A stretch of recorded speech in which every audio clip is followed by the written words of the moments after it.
Our first guest forecast 1.4% for August inflation. With us now for more is BPI's lead economist, June Neri. Good to have you back here, June. Welcome to the program.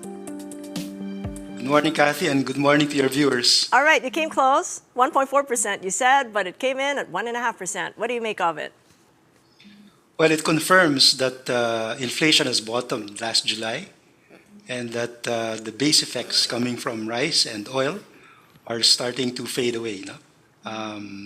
This is probably why the governor last week sounded a little less dovish, Kathy, because if we extrapolate the data for 2026, we could exceed the target for some months of 4%.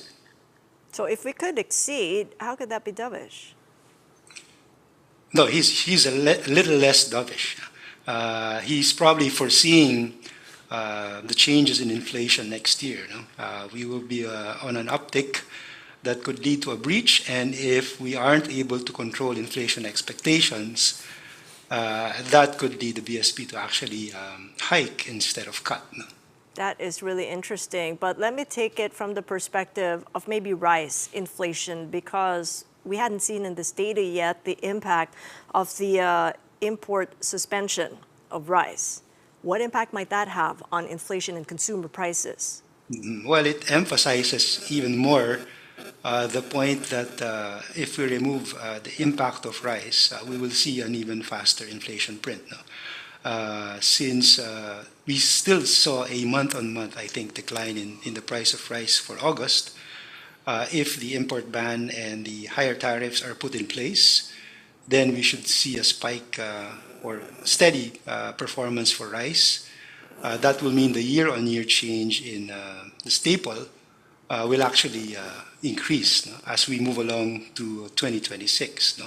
So if you look at the core, Kathy, which removes both food and energy, it's at 2.7%. No? So that 0.6% month-on-month change in the CPI is actually a bit concerning.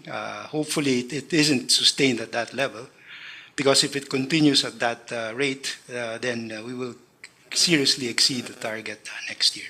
Okay, so if that's the assumption, then shouldn't the Bangko Sentral governor and the policy board start to think about that and maybe hold off on cutting rates further? They actually are. They actually are. They, in a press statement and an interview last week, the governor said that they may be already in a Goldilocks situation, that there is no longer any need to cut aggressively unless the economy's growth performance really deteriorates significantly.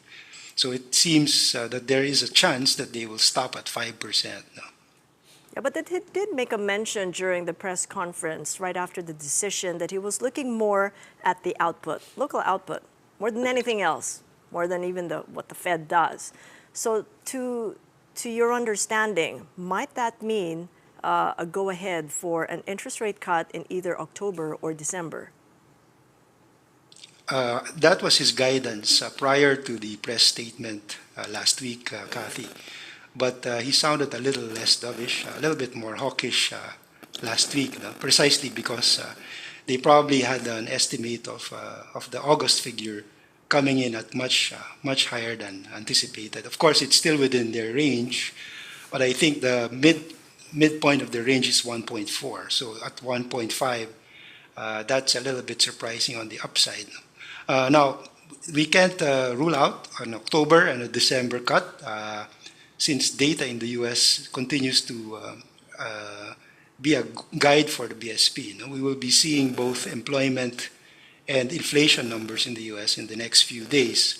And this should provide some, again, additional guidance for them on whether they can continue with the cuts or will have to pause at 5%.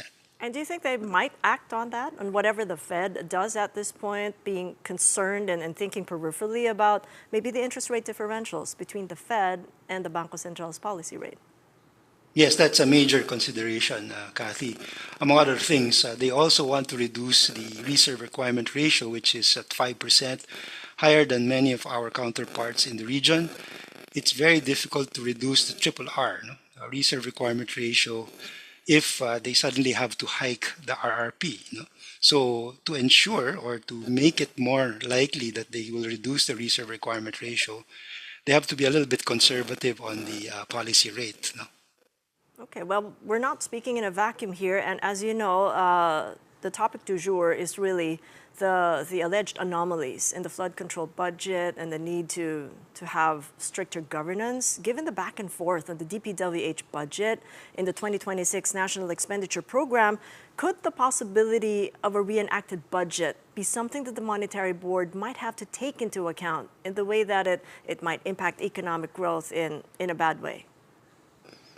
Yes, there are two sides to that, Kathy. On the one hand, if suddenly the government becomes too shy to spend as a result of these controversies, then the economy could slow down. At the same time, and I quote Secretary Recto, if it hadn't been for these corruption charges or these a dilution of the spending, meaning some of them being pocketed by contractors or other parties, then the economy would have grown at 6%. So that means that, the solution to our slowing economic growth could not necessarily have to come from monetary policy.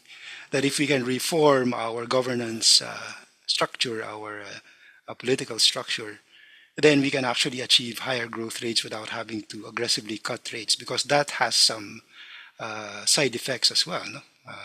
Very low interest rates did not necessarily come out with perfect results for our economy. Right, but at this point in time, could that be the last resort, that the last lever possible to save this economy from going below 5% is to cut rates further? Yeah, that sounds logical, Kathy. But then again, if we do that, we might postpone working on the true issues, on the real things that we need to work on. It will just be a matter of time before we will also be slowing down as a result of these other elements. No? All right, well, thank you so much for your insights and congrats. You came really close to 1.5 at 1.4. Neri, our lead economist at BPI.